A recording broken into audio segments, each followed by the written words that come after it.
les bendiga. Qué hermoso es poder nosotros ver cómo crece la iglesia con niños que son fundamentados desde temprana edad en su propósito. ¿Cómo está la iglesia esta mañana? Otro día traemos a Jonathan para que nos cuente su testimonio. Ya varios lo conocen. Realmente Dios es un Dios que hace obras sobrenaturales. ¿Cuántos lo creen? Vamos a encomendar este tiempo, vamos a pedirle al Espíritu Santo que sea Él enriqueciendo esta palabra que vamos a compartir hoy con el poder, con la unción de su presencia, y que pueda abrir nuestra mente, nuestro corazón, para que esta palabra sea una palabra valiosa para cada uno de nosotros. Padre, te damos gracias por la oportunidad de estar aquí reunidos. Hoy día del Señor, y hoy pedimos, Señor, que tu palabra sea enriquecida con el poder de tu Espíritu Santo. Abre mentes, pon en nuestro corazón un corazón sensible para que esta palabra se convierta en una realidad en nosotros. En el nombre de Jesús, amén y amén. ¿Quién trajo Biblia? Levante la Biblia arriba y repita conmigo: yo soy lo que su palabra dice que soy.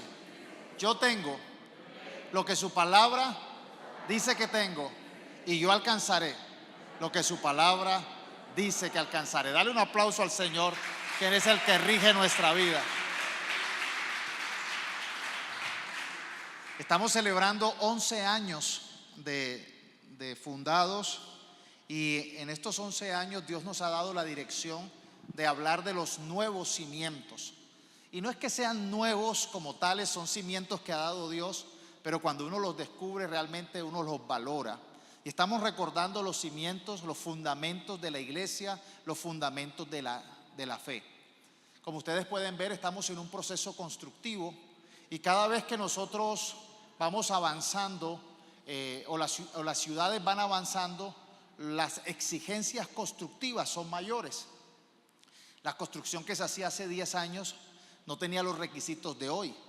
Hoy en día se necesitan cumplir con una serie de reglas, de normas, con el propósito de hacer las construcciones más seguras. Y cuando nosotros iniciamos hoy, cuando iniciamos el proceso de la construcción, y saludo aquí tenemos al arquitecto hoy con nosotros, al arquitecto de la obra acá con nosotros. Cuando iniciamos la construcción, fue todo un proceso con Jorge, con el constructor, con el arquitecto, todos los planos, los permisos, los estudios de suelos, de la parte de ingeniería, toda la parte arquitectónica, y entró en un proceso de evaluación. Y solo después de haber sido evaluado, de haber tenido muchas reuniones con los entes de control, dieron el permiso. Y debemos cumplir con toda la normatividad para poder seguir construyendo. Y así como es necesario tener muy en cuenta siempre los cimientos, siempre los estudios, las direcciones y los lineamientos de los profesionales en su materia para que podamos edificar una construcción sólida, así necesitamos nosotros edificar nuestra vida. Los cimientos no pueden ser de cualquier manera. No podemos nosotros construir nuestra vida cristiana con cimientos así como me parece, porque seguramente la pérdida va a ser mucho más grande. La vida se construye con los principios y los fundamentos que Dios ha dado. Y por eso estamos en el año de los cimientos. Y yo quiero que usted se alegre, porque qué bueno poder uno deleitarse en que si tiene cimientos seguros, sabemos que vamos estables hacia arriba. Amén. Vamos creciendo con seguridad. En Hebreos capítulo 6, la carta de Hebreos, del versículo 1 al 2, se habla de 6 cimientos. Voy a leer el versículo, pero me tomé el cuidado ahí ahorita en las pantallas, enumerar cuáles son los principios que habla Hebreos. No es algo que yo me invento, no es algo que yo estoy trayendo como un cimiento que yo me inventé, sino son fundamentos antiguos. Hebreos es una carta que se escribió ya como en la segunda generación de los pioneros o los edificadores de la iglesia. Algunos han creído, todavía no se sabe quién es, pues hay una discusión quién escribió Hebreos, pero dicen que es de la línea de Pablo. Seguramente uno de sus discípulos, de los que colaboradores con Pablo, fue el que escribió Hebreos. Y mire lo que dice esta carta escrita a la iglesia primitiva. Así que dejemos de repasar una y otra vez las enseñanzas elementales acerca de Cristo. Por el contrario, sigamos adelante hasta llegar a ser maduros en nuestro entendimiento. No puede ser que tengamos que comenzar de nuevo con los importantes cimientos acerca, primero, del arrepentimiento de las malas acciones. Ese es un fundamento, el arrepentimiento de las malas acciones.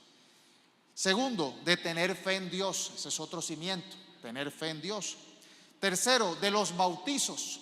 Eso es otra enseñanza, el bautismo en agua, el bautismo en el Espíritu. Cuarto, de la imposición de manos, tiene que ver con la sanidad y con la autoridad. Quinto, de la resurrección de los muertos. Y sexto, el juicio eterno. Hoy vamos a hablar del sexto, el juicio eterno. Junto con el primero, el arrepentimiento de las malas acciones. El tema de hoy es: todos seremos juzgados. Yo quiero que le digas al que está a tu lado: todos seremos juzgados. Es muy importante que entendamos que todos vamos a ser juzgados. A algunas personas no les gusta porque creen que no deben rendirle cuenta a nadie. Seguramente algunos tuvieron padres o madres dominantes que les controlaban la vida, y seguramente muchos dijeron: ay, el día que sea independiente, el día que yo trabaje, no le daré cuentas a nadie. Pero sabes, todos tendremos que dar cuenta a nuestro Señor. Por más independiente, por más autónomo, por más rebelde que quiera ser, hay que rendir cuentas. Si no se la rindes a ningún ser humano acá, se la vas a rendir al Señor. Pero todos, absolutamente todos, seremos juzgados. Y qué bueno ser conscientes de esa realidad, porque hay gente que vive como si nadie lo viera. Y hay gente que no desarrolla integridad porque cree que como nadie me está viendo, nadie se da cuenta. Pero Dios está dándose cuenta de todo, y de todo tendremos que rendir cuentas delante de Dios. Pablo, en 2 de Corintios, el versículo 5, del versículo 10 al 11 dice: porque todos nosotros, ¿quiénes? Todos nosotros vamos a tener que presentarnos delante de Cristo, que es nuestro juez. Él juzgará lo que hicimos mientras vivimos en este cuerpo y decidirá si merecemos que nos premie o nos castigue. Nosotros sabemos que hay que obedecer y adorar a Dios, por eso tratamos de convencer a los demás para que crean en Él. Dios nos conoce muy bien y espero que también ustedes nos conozcan. El apóstol Pablo lo dice bien clarito: todos nosotros vamos a tener que rendir cuenta. Jesús lo dijo en el Sermón de la Montaña o el Sermón del Monte, en Mateo 7, del 20 al 23. Dice así Jesús: así es, de la misma manera que puedes identificar un árbol por su fruto, puedes identificar a la gente por sus acciones. No todo el que me llama Señor, Señor, entrará en el reino del cielo. Solo entrarán aquellos que verdaderamente hacen la voluntad de mi Padre que está en el cielo. Mira el versículo 22. El día del juicio. ¿Cuándo? El día que tengamos que rendir cuentas. El día del juicio. Muchos me dirán: Señor, Señor, profetizamos en tu nombre, expulsamos demonios en tu nombre e hicimos muchos milagros en tu nombre. Pero yo les responderé: nunca los conocí, aléjense de mí, ustedes que violan las leyes de Dios. Con esto yo les he venido compartiendo. Esta prédica está muy unida, o es la parte complementaria de la prédica del miércoles. El miércoles la prédica se titula Evaluando nuestro servicio, y hoy esta prédica se titula Todos seremos juzgados. Entonces, si usted quiere tener como la idea más amplia, preste atención a esta enseñanza y la complementa con la prédica del miércoles que ya está en las redes, ya está en línea, para que usted pueda entender que nosotros necesitamos rendir cuenta de lo que hacemos. Vamos a ser juzgados de lo que hagamos o dejemos de hacer en esta tierra. Y es muy importante que seamos conscientes de esa realidad. Forma parte de los fundamentos de la iglesia primitiva, que hoy en día muchos no quieren hablar de estos temas porque de pronto, ay no, la gente se incomoda, no, la gente, ¿para qué la vamos a cargar más? Pues es mejor decir la verdad y no llevarnos sorpresas. Necesitamos desde ya entender que necesitamos dar fruto. Y Jesús dijo que así como se puede identificar un árbol por su fruto, por las acciones de la persona, uno puede identificarlas. Y que el día del juicio muchas personas van a decir, Señor, pero profetizamos, hicimos milagros, expulsamos demonios, pero realmente no podemos nosotros considerar como fruto algo que es un regalo de Dios, sino que necesitamos aprender a actuar con los fundamentos de Dios, a ser obedientes a su palabra, a ser obedientes a la dirección de su Espíritu Santo y dar frutos. Es lo que el Señor espera. Seremos juzgados porque Dios es el juez universal de toda su creación y Él hará juicios a través de la historia. Hemos visto que Él ha manifestado sus juicios. Cuando vemos la historia de Israel, la nación que se llama el pueblo de Dios, Dios le dio la capacidad de que Israel entendiera que tenía que obedecer ciertos principios porque iba a ser juzgado. Por poner un ejemplo, en Éxodo 20 se habla de los mandamientos, los 10 mandamientos que de acuerdo a la acción o a la omisión que hagamos con esos 10 mandamientos seremos juzgados. Eso va a ser el juicio de Dios a través de la historia. El primer mandamiento, amarás a Dios sobre todas las cosas. Y el segundo, algunas iglesias cristianas lo editaron, lo desaparecieron. Muy importante. Mire lo que dice Éxodo 20 del 4 al 6. No te hagas ninguna clase de ídolo ni imagen de ninguna cosa que está en los cielos. ¿Qué está en los cielos? Los ángeles, los seres alados, Dios. No te hagas ninguna imagen no te hagas ninguna clase de ídolo ni imagen de ninguna cosa que está en los cielos, en la tierra o en el mar, seres humanos o peces.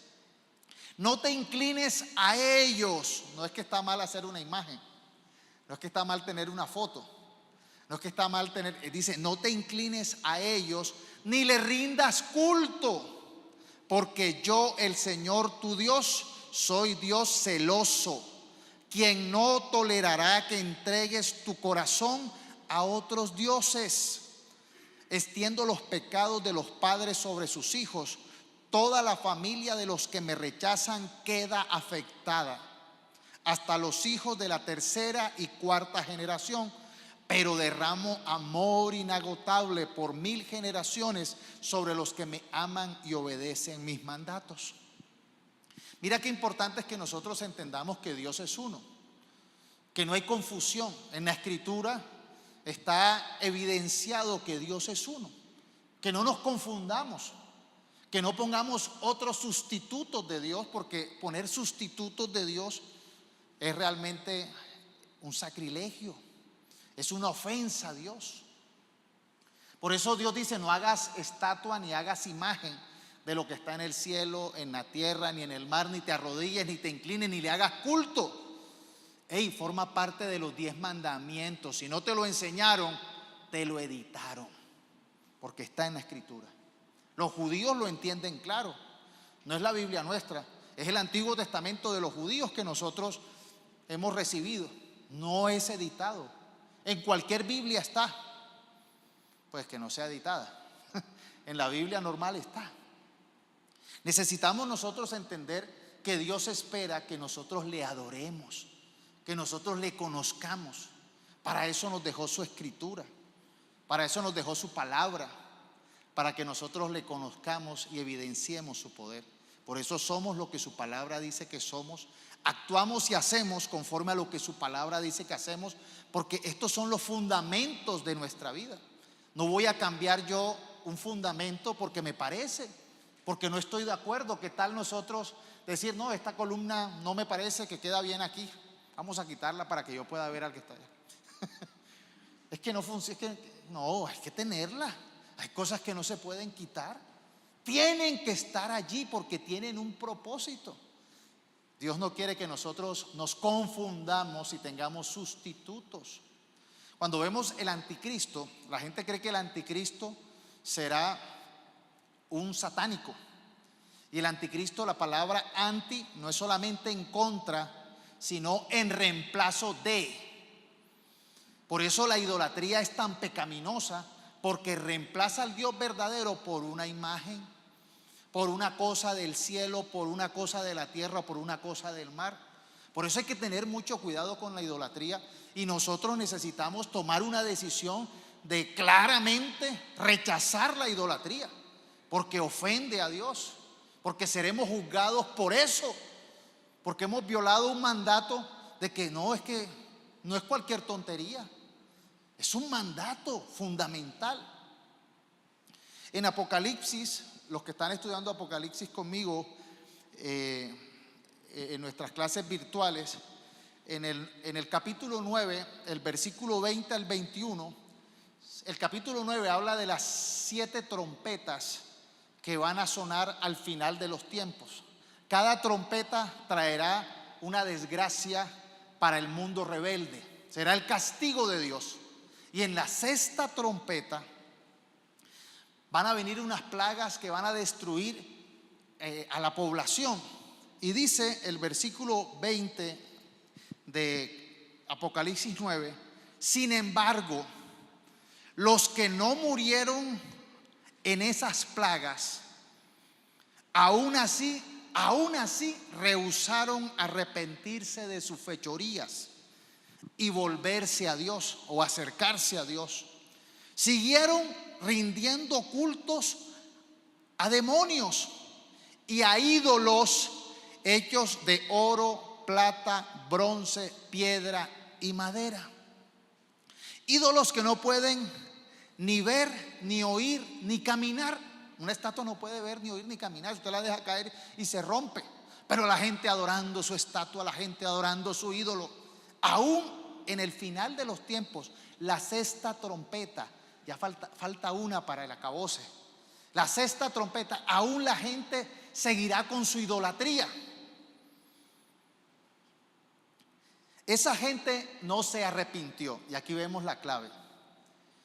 Seremos juzgados si no nos arrepentimos. Por eso el tema del juicio tiene que ir unido con el tema del arrepentimiento, porque la única manera de nosotros librarnos del juicio es arrepentirnos.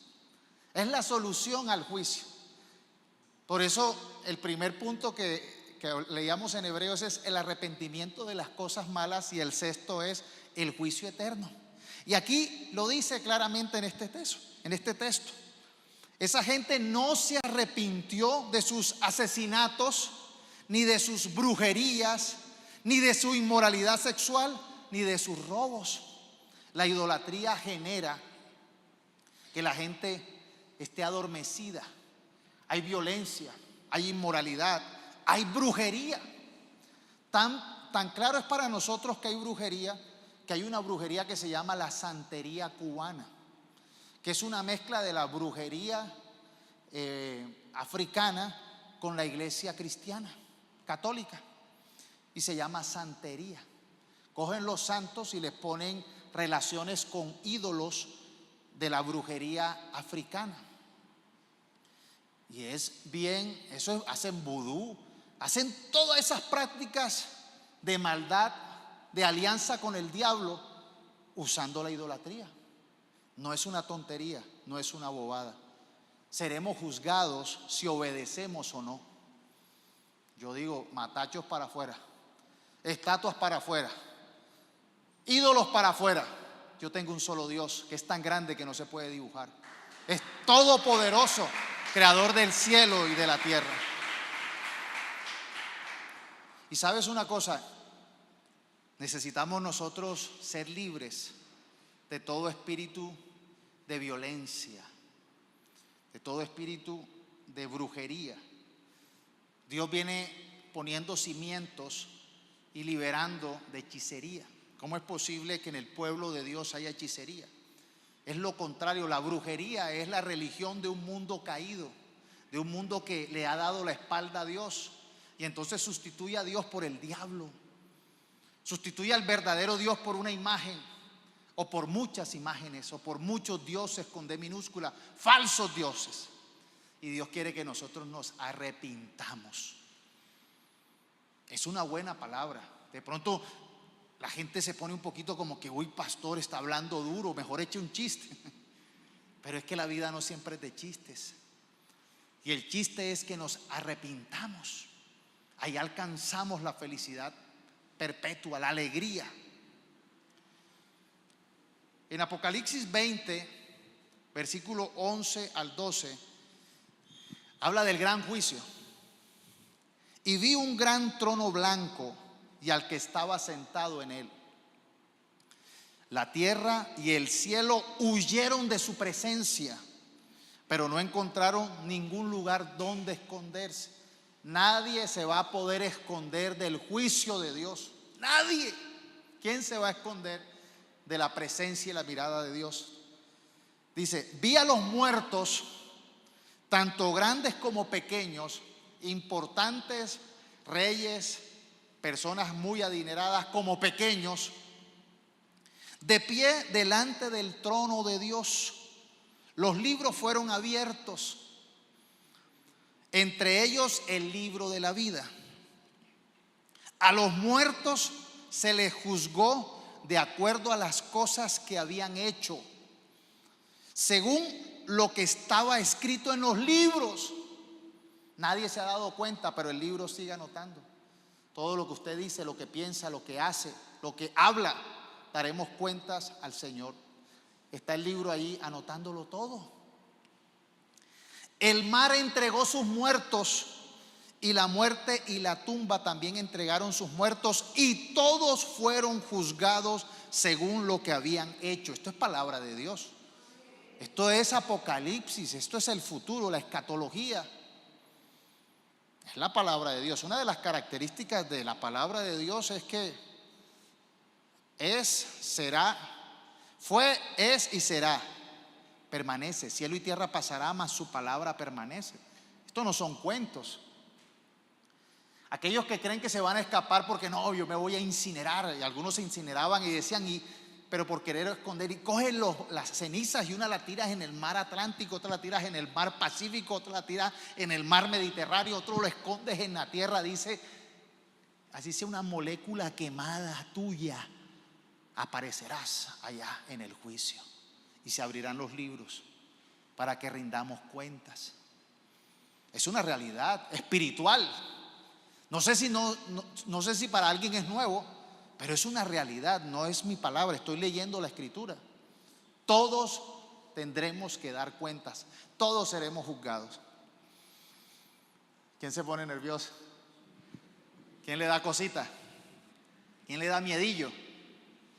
Bueno, es importante tener temor de Dios, pero Jeremías 32, 18 dice que Dios muestras un amor inagotable a miles, pero también hace recaer las consecuencias del pecado de una generación sobre la siguiente. Tú eres el Dios grande y poderoso, el Señor de los ejércitos celestiales. Lo importante de esta enseñanza es que entendamos la gravedad del pecado. La gente a veces al pecado no le da importancia, lo considera como algo superficial. No, eso es una tontería. Pero el pecado es tan perjudicial que Dios se incomoda. Si el pecado fuera así tan superficial, Dios no se hubiera incomodado como se incomodó. Dios se incomoda tanto de ver nuestra incapacidad y de ver el futuro desesperanzador que teníamos por andar en el pecado, que envió a su Hijo. Dios envía a su Hijo. Y dice la escritura que Jesús no tuvo no vio problema, no tuvo en poco hacerse como uno de nosotros y ser obedientes hasta la cruz. Mire, Dios se hace como uno de nosotros y Él viene a arreglar el problema del pecado. Cuando usted lee el Evangelio de Juan, Juan el Bautista decía de Jesús: este es el Cordero de Dios, el que quita el pecado del mundo. Por eso es tan importante que usted entienda por qué nosotros celebramos la Santa Cena. ¿Cuál es el tema con la cruz y la resurrección? Porque en la cruz Él pagó por nosotros. Hubo un intercambio. Él tomó nuestro lugar. Yo lo expliqué el domingo pasado, ¿verdad? Hablé del secuestro, que se intercambió y pagó Él por nosotros. Qué gran gesto de amor. Y qué tan peligroso es el pecado que Dios tuvo que hacer eso. A veces nosotros lo tomamos como: ay, no le ponga color al asunto. Si Dios se encarnó en Jesús y tomó nuestro lugar, ¿por qué lo hizo? Por su amor y para salvarnos de esas consecuencias desastrosas que había con el pecado. Y tomando nuestro lugar en ese intercambio murió. El justo, el perfecto murió por nosotros. Pero como era Jesús, al tercer día resucitó para darnos vida. Venció la muerte. Tuvo la victoria en la cruz. No es una derrota, es una victoria. Es que no murió cualquiera. Murió el dueño de la vida, pero la entregó para tomar nuestro lugar. ¿Ven lo importante que es? No podemos sustituir a Cristo por cualquier otra cosa, por una imagen, por una persona, por un ángel. No hay nadie más grande que Cristo. Y cuando Jesús resucita y se presenta a los discípulos, dice: toda autoridad me es dada en el cielo y en la tierra. Por eso nosotros adoramos a Jesús. Por eso nosotros exaltamos al Señor, porque sabemos que Él es nuestra esperanza de vida. Él es nuestra victoria. Y por Él somos libres de la condenación. ¿Usted no le da alegría a eso? Déle un aplauso al Señor, celebre.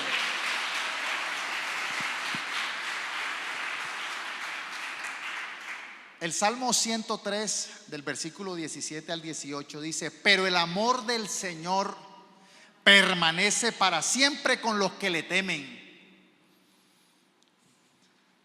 Su salvación se extiende a los hijos de los que son fieles a su pacto, de los que obedecen sus mandamientos. Qué hermoso. Hay un juicio a través de la historia donde el Señor le dio a Israel unos mandamientos, pero también hay unos juicios eternos donde ninguno escapará. Y en esos juicios eternos habrá justicia. No es algo de que: ay, es que me tocó nacer en esta familia, o me salvé porque nací en esta familia. Ezequiel 18, el libro del profeta Ezequiel, el versículo 2 al 4 dice: ¿por qué citan ustedes ese proverbio acerca de la tierra de Israel que dice: los padres comieron uvas agrias, pero la boca de sus hijos se frunce por el sabor? Tan cierto como que yo vivo, dice el Señor soberano, que dejarán de citar ese proverbio en Israel. Pues todos los seres humanos son míos para juzgar los padres y los hijos por igual. Esta es mi regla: la persona que peque es la que morirá. Y dice el versículo 20: la persona que peque es la que morirá. El hijo no será castigado por los pecados del padre, ni el padre será castigado por los pecados del hijo. Los justos serán recompensados por su propia conducta recta, y las personas perversas serán castigados por su propia perversidad. Con eso, ¿qué nos está diciendo? Hermano, que cada uno de nosotros tiene que dar cuentas. Usted no va a rendir cuentas por mí. Así que yo sé que no pasa aquí en esta iglesia, pero así el que pase que: ay, el pastor debería, o atendría, o haría, o si yo fuera el pastor. No lo es. Yo tengo que responder por mi responsabilidad como usted por la suya. Deje de estar mirándole a su esposa, deje de estar mirando al vecino, deje de estar mirándole a los amigos, a la iglesia. Usted tiene que rendir cuentas por usted mismo. Jesús dijo: no seas hipócrita. Deja de estar mirando la paja en el ojo ajeno y más bien saca la viga del tuyo, porque cada uno tendrá que rendir cuentas. Yo no voy a rendir cuentas por la vida de ustedes. Pues como pastor tengo la responsabilidad de que haga bien mi labor de pastor, de proclamar y predicar esta palabra. Y por eso hoy, aunque de pronto no es un mensaje muy comercial, no es un mensaje que a muchos les guste, ay hermano, pero lo que duele es saludable. No es que sea masoquista, pero a veces hay cosas que son necesarias predicar, porque es que la gente vive, ay no, yo vivo la vida feliz, y usan a Dios como si fuera su sirviente, y son los 10 caminos para prosperar, y yo quiero riqueza, y yo quiero. ¿Y tu deber cuál es? Tu responsabilidad. Cada uno debe rendir cuentas. Y yo les estoy diciendo esto para que entendamos cuál es la realidad del mundo espiritual y de la palabra del evangelio. No todo es amor y paz. Hay juicio, hay justicia. Dios es justo y por eso envió a Cristo, para que todo aquel que en Él crea no se pierda, sino que tenga vida eterna. A veces la gente no entiende la importancia de Cristo, pero no entiende porque no quiere estudiar, porque no quiere entender, porque no sé. Necesitamos interesarnos por el futuro que Dios tiene para nosotros. En Apocalipsis 2 hay un mensaje a la iglesia de Tiatira. En Apocalipsis 2 y 3 están los mensajes a las 7 iglesias de Apocalipsis. Y hay una iglesia en la zona de Tiatira, y resulta que esta iglesia se había contaminado con un comportamiento de una mujer que le llaman Jezabel. Y Jezabel, recordamos en la historia que era la esposa del rey Acab, y que fue una mujer mala, dominante. Ella era la que tenía los pantalones en la casa. Ella era la cabeza y Acab era yo no sé qué nombre ponerle, pero no tenía los pantalones, lo tenía la Jezabel. Y Jezabel era tan dominante y tan fuerte y tan ruda que metió a sus ídolos falsos al pueblo de Israel. Metió sacerdotes de la diosa Cera y de Baal, dioses falsos. Y el esposo no tenía los pantalones. Ay, lo que tú digas, lo que tú digas. ¿Quién manda aquí? Dios nos libre de Jezabel. Aquí no hay ninguna Jezabel. No, y es que en esta iglesia había una mujer que la llaman Jezabel. Y esa mujer Jezabel, ella se autoproclamaba profetisa. Ella tenía visiones, sueños, veía cosas, pero era una falsa profeta. Y llevaba a la gente no a arrepentirse, sino a vivir una vida de inmoralidad, una vida de libertinaje. Y mire lo que Dios le dice a esta iglesia. No es que yo estoy diciendo aquí hablando mal de ninguna iglesia, es la iglesia de Tiatira. Dice: por lo tanto, la arrojaré, a esa mujer Jezabel, la arrojaré en una cama de sufrimiento, y los que cometen adulterio con ella sufrirán terriblemente, los que se dejan seducir de Jezabel, a menos que se arrepientan. ¿Cuál es la solución? A menos que se arrepientan y abandonen las maldades de ella, heriré de muerte a sus hijos. Entonces todas las iglesias sabrán que yo soy el que examina los pensamientos y las intenciones de cada persona, y le daré a cada uno de ustedes lo que se merezca. Yo no hablé de Antiguo Testamento y ahora estamos hablando de Apocalipsis. ¿Qué va a suceder? Necesitamos entender que en la iglesia está llena de personas humanas. A veces a mí me llegan y me dicen personas: pastor, es que me fui de la iglesia porque esa iglesia era pecadora. Y yo casi cojo un espejo y le digo: mírate, ¿a quién ves? A otro pecador. Hay iglesias que obviamente quieren justificar su pecado o esconderlo. Aquí no pasa nada. Y de pronto esta iglesia de Tiatira, Dios le está condenando porque no habían tenido los pantalones el pastor o los líderes o la misma iglesia de decirle a esa Jezabel: señora, aquí se comporta, aquí no hace lo que usted quiere, aquí no inventa profecía falsa, aquí no va usted a promover su libertinaje, aquí usted no va a promover sensualidad e inmoralidad. Dios va a revisar las intenciones de cada uno de nosotros. Por eso, cojamos juicio, arrepintámonos. Arrepintámonos porque somos seres humanos. Vea, la iglesia no está llena de perfectos. Entienda eso.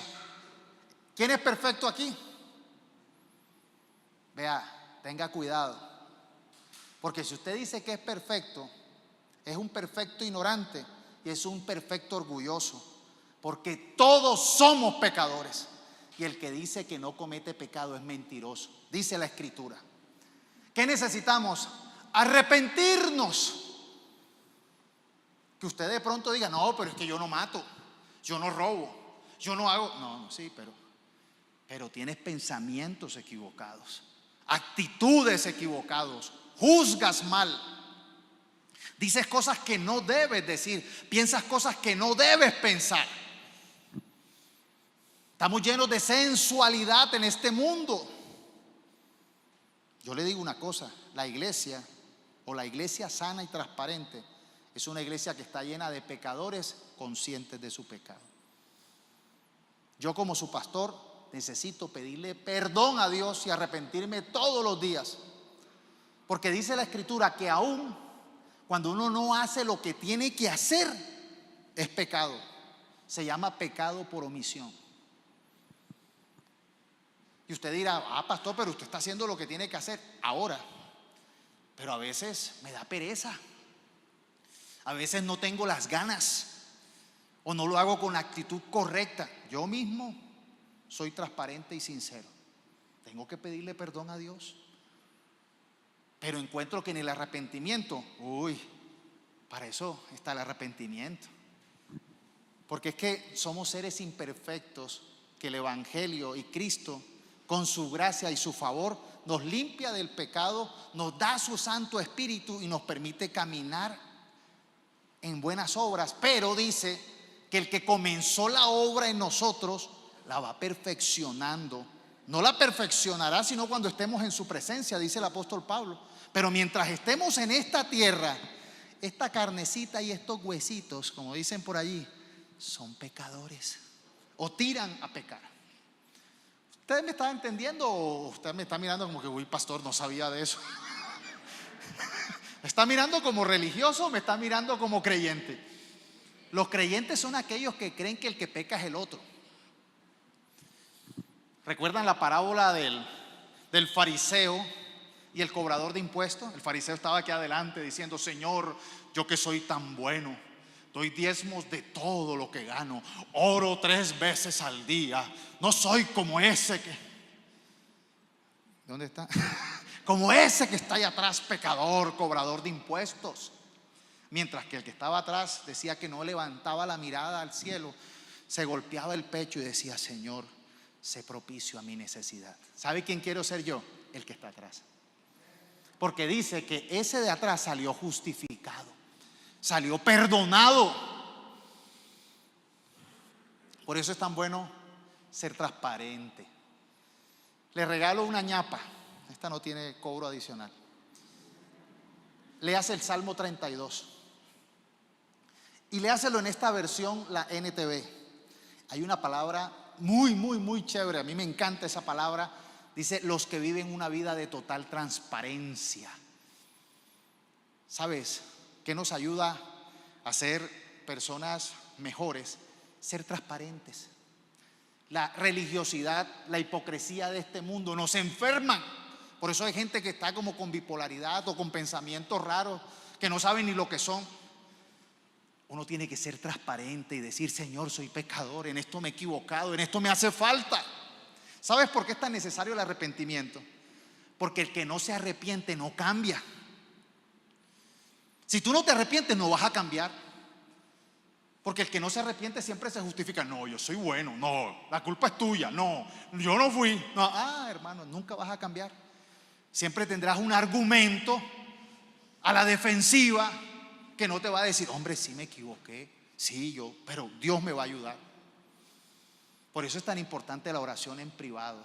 Y el Salmo 32 es una oración que usted hace en privado con Dios, donde usted va donde Dios y le confiesa. ¿Sabe? Yo he encontrado en el Salmo 32 una oración pedagógica. No tanto pedagógica, ¿cómo es que llaman eso cuando uno va al psicólogo? Terapéutica. El Salmo 32 es una oración terapéutica en términos que usted va ahí y le cuenta a un psicólogo o a un psiquiatra, le cuenta su rollo. Usted se desahoga. Pero ¿a quién le está contando? A un ser humano. Pues estudió, sabe algo, pero no lo sabe todo. Dios lo sabe todo. Por eso sé transparente con Dios y cuéntale tus necesidades, tus debilidades, tus flaquezas. A mí me encanta hacerlo, porque he encontrado en eso el consuelo de Dios. He encontrado en eso respuesta de Dios.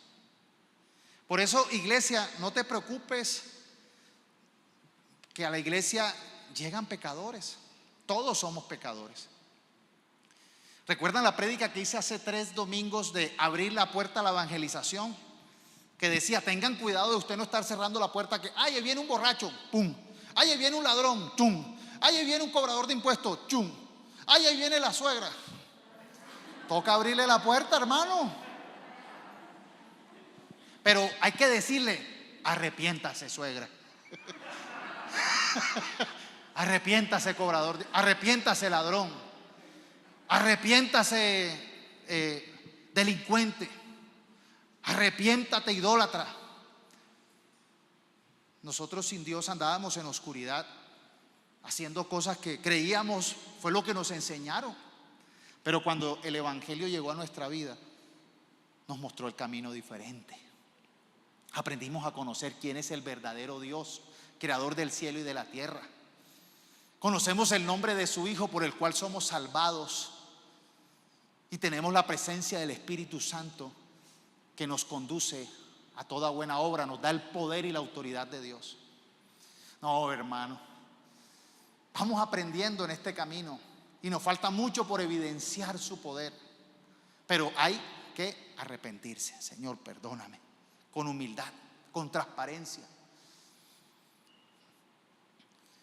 Usted verá la gloria de Dios, porque Dios no desprecia el corazón arrepentido, el corazón que se humilla, el corazón que lo busca. Dios no desprecia. Dice que la comunión íntima de Dios es con esos. Pero Dios sabe a quién sí rechaza: al orgulloso y al altivo. ¿Sabe cuál es la consecuencia del orgullo? ¿Quién se lo sabe? No. La consecuencia del orgullo es la destrucción. El orgulloso será destruido y el altivo tropezará y se caerá. Todos nosotros tenemos un orgullo ahí que crece. Hay que pelear con él. Yo tengo que pelear con ese orgullo. Yo les conté el chiste, ¿verdad? De que hicieron un concurso. El hombre más humilde de la iglesia, y se lo ganó alguien. Yo me gané, y le dieron una medalla. Se la tuvieron que quitar porque se la puso y empezó a chicanear. Empezó a mirar a los demás por encima del hombro. Yo soy el más humilde. Necesitamos aprender a pelear contra el orgullo, a luchar contra el orgullo, contra el pecado a través de Cristo Jesús. La solución entonces para nosotros entender que nos podemos presentar al juicio de Dios con manos limpias, bien vestido, bien presentado, es arrepintiéndonos y con Jesucristo. Uno de los nombres de Jesucristo en griego es el Paracleto o Paracleto. La E y la I, yo la pronuncio como E. en español es EOI, Paracleto, que es el abogado defensor. Ah, no, hermano. Uno va culpable, pero va con el mejor abogado. El que lo perdona, el que lo limpia. Y el que va y dice al Padre: va conmigo. Y el Padre dice: hijo, entra. ¿Sabe cómo podemos nosotros ser hijos de Dios? A través de creer en Cristo. La única manera como somos nuevas criaturas, según el Evangelio de Juan capítulo 1, versículo 14, es: el que cree en Cristo es nueva criatura y forma a ser parte de hijo de Dios. Entonces necesitamos arrepentirnos. Hay que arrepentirse. ¿Quiénes aquí se arrepienten? ¿Quiénes aquí se van a seguir arrepintiendo? Ustedes son los míos, porque yo soy de esos también. Yo necesito arrepentir. Isaías 53, versículo 6. A mí me encanta la poesía profética de Isaías. Mire lo que dice: todos nosotros, ¿quiénes? Todos nosotros nos hemos extraviado como ovejas. Y me gusta la palabra ovejas, no dice cabras, chivos, porque la connotación de la cabra y el chivo es como gente caprichosa. ¿Recuerdan cuando les hablé de las cabras? Que la palabra cabra viene, creo que del griego, del latín capras, que significa caprichoso. El caprichoso es una cabra. Pero las ovejas, aún las ovejas, se extravían. Y las ovejas necesitan tanto del pastor, porque es que una oveja extraviada, eso no tiene como decir. Una oveja no tiene dientes filudos, no tiene garras, no tiene gran velocidad, no tiene gran vista, no tiene alas. Se la comen los depredadores. Pero dice: todos nosotros nos hemos extraviado como ovejas. Hemos dejado los caminos de Dios para seguir los nuestros. Sin embargo, el Señor puso sobre Él los pecados de todos nosotros. Aleluya. Él nos libró. Cuando nació la iglesia primitiva, nace, Jesús resucita, se le presenta varias veces a sus apóstoles, a sus discípulos, y les dice: esperen que venga sobre ustedes el Espíritu Santo. Les conviene que yo me vaya, porque la tercera persona de la Trinidad, el Espíritu Santo, vendrá sobre ustedes y Él les dará poder para que puedan ser mis testigos. Y así comienza el libro de Hechos. Ellos esperando, llegó el Espíritu Santo, empezó el Pentecostés, empezaron ellos con poder, con nuevas lenguas, con dones, y empezaron a hablar de una manera especial. Y en el primer discurso de Pedro, en una parte aquí, una fracción de ese discurso, dice el versículo 36: por lo tanto, dice Pedro, Hechos 2:36, por lo tanto, que todos en Israel sepan sin lugar a dudas que a este Jesús, a quien ustedes crucificaron, le está hablando a los judíos, Dios lo ha hecho tanto Señor como Mesías. Dice que las palabras de Pedro traspasaron el corazón de ellos, quienes le dijeron a él y a los demás apóstoles: hermanos, ¿qué debemos hacer? Pedro contestó: cada uno de ustedes debe arrepentirse de sus pecados y volver a Dios y ser bautizado en el nombre de Jesucristo para el perdón de sus pecados. Entonces recibirán el regalo del Espíritu Santo. ¿Cuántos aquí se arrepienten de sus pecados? ¿Cuántos aquí se vuelven a Dios hoy? ¿Cuántos aquí quieren bautizarse? ¿Sabe? Nosotros no tenemos el río aquí, nos hace falta tener la piscina, pero próximamente vamos a hacer el espacio de los bautizos. Antes la gente se convertía, aceptaba a Jesús y se bautizaba en el nombre de Jesús, y dice que después recibían el regalo del Espíritu Santo. Por eso hoy Dios está hablando a algunos: toma la decisión de bautizarte. Deja la necedad, deja el argumento falso. Ay, no, que yo no. Estamos hablando de lo que dice la Escritura. Arrepiéntete de tus pecados, vuélvete a Dios, bautízate en el nombre de Jesucristo y recibe el regalo del Espíritu Santo. Ay, pero ¿por qué? Pregúntele a Pedro, pregúntele a Jesús. Ese es el fundamento. Como último punto, que fue lo que compartí el miércoles, Dios nos permite ser conscientes de que habrá un juicio, pero obviamente aquellos que reciben a Jesús, que se vuelven a Dios, que se arrepienten de sus pecados, que reciben el Espíritu Santo, ¿para qué? ¿Para qué? Para ser fructíferos. La prédica del miércoles les dije que se titulaba Evaluando nuestro servicio a Dios. Dios quiere que nosotros seamos sus hijos para ser útiles. ¿Quién quiere ser útil? ¿Quién quiere ser inútil? Yo no. Realmente necesitamos nosotros entender que somos los hijos de Dios. Los hijos del diablo son útiles para el diablo. Jesús le dijo a los religiosos: ustedes son hijos del diablo porque hacen lo que su padre el diablo ha hecho. Son asesinos, son mentirosos. Pero los hijos de Dios hacen lo que su padre dice. Y Jesús dijo: ustedes son la luz del mundo. Dios nos llama a que brillemos y a que demos testimonio para que otros sean iluminados. Jesús murió en una cruz para salvarnos, pero pocas personas entienden el propósito, creen que es una religión y han convertido el evangelio en muchas otras cosas que no es el propósito salvador de Cristo. Jesús quiere salvarte, quiere salvar a tu familia. Dios es el iniciador de la salvación, pero toca que la gente entienda, conozca. ¿Cómo van a creer en un Dios que no lo conocen, que no hay quien les predique? Por eso es importante que tú y yo seamos esos mensajeros de la buena noticia y que el Señor haga la obra de perdonar, de librar. No es más que un concepto, es más que una ideología, es más que una religión, es una realidad que se evidencia. Dios te libera del poder condenatorio y destructivo del pecado y también del poder del maligno. ¿Se acuerdan del Padre Nuestro, la parte final? No nos dejes caer en la tentación y líbranos del maligno o del mal, dicen algunas versiones.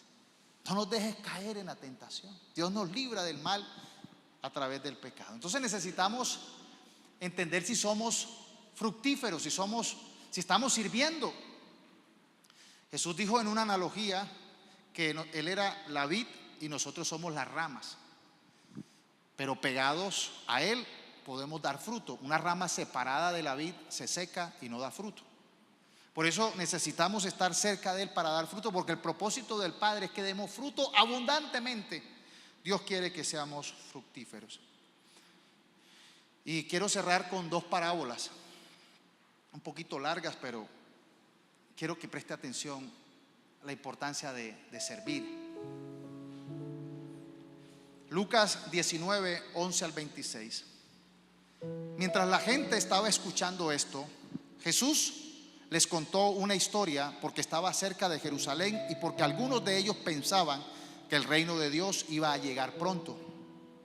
Entonces Jesús les dijo: a un hombre de la nobleza se fue a un país lejano para ser nombrado rey y luego regresar. El hombre llamó a 10 de sus siervos. ¿Cuántos llamó? 10. A cada uno le dio la misma cantidad de dinero. Llamó a 10 y a cada uno le dio la misma cantidad. Todos iguales. Les dijo: hagan negocios con ese dinero hasta que yo vuelva. Pero su gente lo odiaba. Por esa razón mandaron tras él un grupo para decirle al emperador: no queremos que ese hombre sea nuestro rey. Pero a pesar de todo, el hombre fue nombrado rey. Luego regresó a su país. Cuando llegó, mandó a llamar a los siervos a quienes les había dado el dinero para saber cuánta ganancia tenía.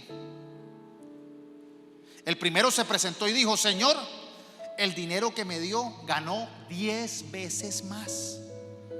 Entonces el hombre le dijo: muy bien hecho, bien siervo.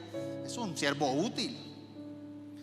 Como fuiste fiel en lo poco, por eso ahora voy a dejar voy a dejarte gobernar 10 de mis ciudades.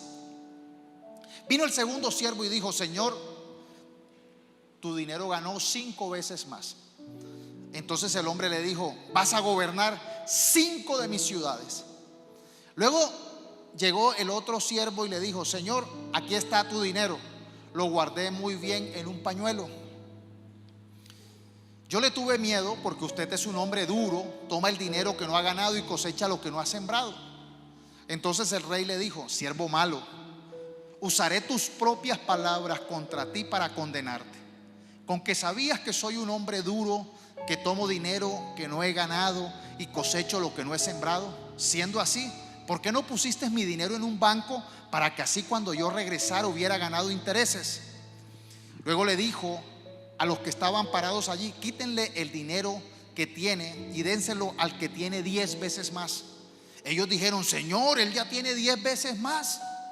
El rey dijo: yo les digo, a todo el que hace buen uso de lo que tiene, se le dará más, pero al que no hace buen uso de lo que tiene, se le quitará todo. Y esta es una de las parábolas de pronto no muy comunes, pero se parece a la otra parábola, que es la parábola de los talentos, que está en Mateo 25, 10 al 20. En la parábola de los talentos es el mismo hombre, pero que le da diferente talento. A unos le dio 5, a otros le dio 2 y a otros le dio 1. Y dice el versículo 19 que después de mucho tiempo vino y el señor de aquellos siervos y arregló cuentas con ellos. Hay que arreglar cuentas con Dios. Y llegando el que había recibido los 5 talentos, trajo otros 5 talentos diciendo: Señor, me entregaste 5 talentos, mira, he ganado otros 5 talentos. Su señor le dijo: bien, siervo bueno y fiel, en lo poco fuiste fiel, sobre mucho te pondré, entra en el gozo de tu señor. Llegando también el de los 2 talentos, dijo: Señor, me entregaste 2 talentos, mira, he ganado otros 2 talentos. Su señor le dijo: bien, siervo bueno y fiel, en lo poco fuiste fiel, sobre mucho te pondré, entra en el gozo de tu señor. Pero llegando también el que había recibido 1 talento, dijo: Señor, yo sabía que eres un hombre duro, que ciegas donde no sembraste, que recoges donde no esparciste, y tuve miedo y fui y escondí tu talento en la tierra. Mira, aquí tienes lo que es tuyo. Pero su señor respondió y le dijo: siervo malo y perezoso. Ven que la pereza es pecado. Siervo malo y perezoso, ¿sabías que ciego donde no sembré y que recojo donde no esparcí? Debías entonces haber puesto mi dinero en el banco, y al llegar yo hubiera recibido mi dinero con intereses. Por tanto, quítenle el talento y désenlo al que tiene los 10 talentos. Porque todo el que tiene más se le dará y tendrá en abundancia, pero el que no tiene, aún lo que tiene se le quitará. Y al siervo inútil echarlo en las tinieblas afuera, allí será el llanto y el crujir de dientes. Todos vamos a rendir cuentas. A todos se les dio una cantidad. Ninguno se quedó sin cantidad. En la primera eran 10 que se les dio la misma cantidad, pero la habilidad de uno trajo 10 y a ese le dio la capacidad de gobernar 10 ciudades. Cuando nosotros nos arrepentimos y nos dejamos guiar por el Espíritu de Dios, Dios nos hace prósperos. Podemos gobernar. Al otro le dio la capacidad de gobernar porque trajo 5 ciudades. Podemos nosotros gobernar. Pero hubo uno que guardó el talento en el pañuelo, lo escondió, no conocía a Dios, no quiso arrepentirse, y a ese fue echado fuera. En la segunda, a uno le dio 5, a otro le dio 2 y a otro 1. Pero el que le dio 5 trajo otros 5, el que le dio 2 trajo otros 2. ¿Qué hicieron? Dieron el 100%. Dios está invitándonos a que entendamos que vamos a rendir cuentas. Por eso da el 100%. Arrepiéntete, no dejes para mañana. Busca de Dios, pídele al Espíritu Santo que te ayude. Obedece a la instrucción de su palabra. Algunos luchan con el tema del bautismo. ¿Por qué lo haces? Que no te pase lo de Amán, que era un gran general en el Antiguo Testamento, que no era del pueblo de Israel, Y Amán tenía una lepra. Y fue y se presentó frente al profeta para que lo sanara. Y el profeta le dijo: métete 7 veces en el río. Y él dijo: ¿qué humillación es esta? ¿Qué río? ¿Para qué me voy a meter yo en un río? Yo, general. Y le dicen los siervos: hermano, pero no pierde nada, métase. Y cuando él se empieza a meter y a obedecer, su lepra se quitó. Muchos de nosotros estamos leprosos de pecado. Es imposible curarnos por nuestros propios medios.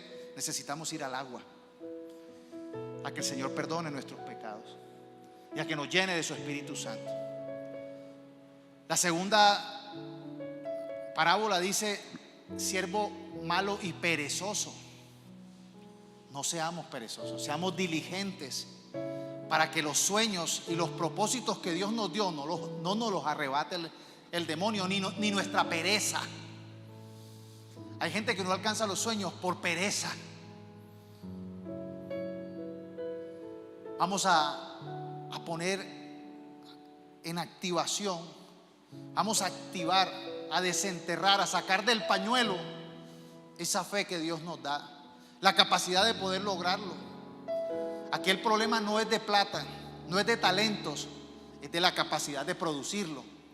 Y yo quiero orar para que tú seas productivo, para que yo sea productivo, para que alcances esa sana ambición, esa sana y buena ambición de poder ser de bendición para muchos. Por eso arrepintámonos de nuestros pecados y entendamos que vamos a rendir cuenta de todo lo que Dios nos ha dado: la familia, la iglesia, tu vida personal. Administra bien tus pensamientos, administra bien tu tiempo, administra bien el cuerpo, administra bien el ministerio. Y si alguien dice: pastor, pero es que yo me hace falta, no soy capaz, pon entonces la plata en el banco. ¿Qué es el banco? Yo creo que el banco es un ministerio, la iglesia. Por lo menos tú dices: bueno, yo solo no puedo, pero estoy en una iglesia que está dando fruto. Allí voy a apoyar, voy a trabajar, voy a servir. Vamos juntos. Y por eso es que el anhelo de nosotros como iglesia es que esta iglesia dé mucho fruto, que alcance a Medellín, que alcance a Antioquia, que alcance a Colombia, que muchos sean alcanzados. Hay que tener el deseo de producir mucho para Dios. El Señor quiere que no pares de soñar, no pares de creer que el Señor te va a dar la capacidad para alcanzar. Padre, yo te doy gracias por esta palabra. Somos conscientes, Señor, que vamos a rendir cuentas. Por eso te pido que nos perdones de todos nuestros pecados, que nos ayudes, Señor, a alcanzar el propósito que tienes. Quita todo engaño, toda mentira, toda justificación, Padre, y pedimos, Señor, que nos despiertes espiritualmente, físicamente, mentalmente. Despiértanos, Señor, para que nosotros podamos alcanzar ese propósito. Queremos ser fructíferos. Queremos, Señor, cumplir con ese propósito que tienes para nosotros. Cancelamos toda pereza, cancelamos toda justificación equivocada, todo engaño en el nombre de Jesús. Y pedimos que tu presencia sea dándonos fruto en abundancia. Si hay alguien que quiere arrepentirse y quiere recibir al Señor, póngase de pie. Si alguien quiere: yo me quiero arrepentir, quiero recibir al Señor hoy. Y quiero que entonces declares: yo aquí me pongo también de pie, porque como les digo, yo me quiero siempre arrepentir y pedirle al Señor que me llene. Yo reconozco que mis fuerzas no es posible, que necesito ser transformado por Él. Y tengo la seguridad de que el que comenzó la obra en mí, la comenzó en ti, la perfeccionará. Y la va a perfeccionar. Repite audiblemente, creyendo en tu corazón: yo confieso con mi boca, creyendo en mi corazón, que tú, Jesús, eres mi Señor y mi Salvador, que moriste en la cruz tomando mi lugar para perdonarme y para librarme de toda consecuencia, de todo juicio y de toda destrucción. Te pido que me perdones de todos mis pecados. Yo me arrepiento, Señor, por mis pecados de pensamiento, por mis pecados de obra, por mis pecados de omisión. por lo que hay en mi corazón que no te agrada. Perdóname, Señor. Te pido, Señor, que me laves con tu sangre preciosa, que transformes mi corazón, que hagas un corazón nuevo, obediente a ti, Señor. Te pido, Señor, que anotes mi nombre en el libro de la vida y me regales la salvación. Abro la puerta para recibir tu bendición, para recibir tu regalo. Abro la puerta para recibir el poder de tu Santo Espíritu. Ayúdame a ser obediente en el nombre de Jesús. Gracias, Señor, por tu salvación. Gracias por tu libertad. Gracias, Señor, por tu justificación. Amén. Y ya que estás sentado en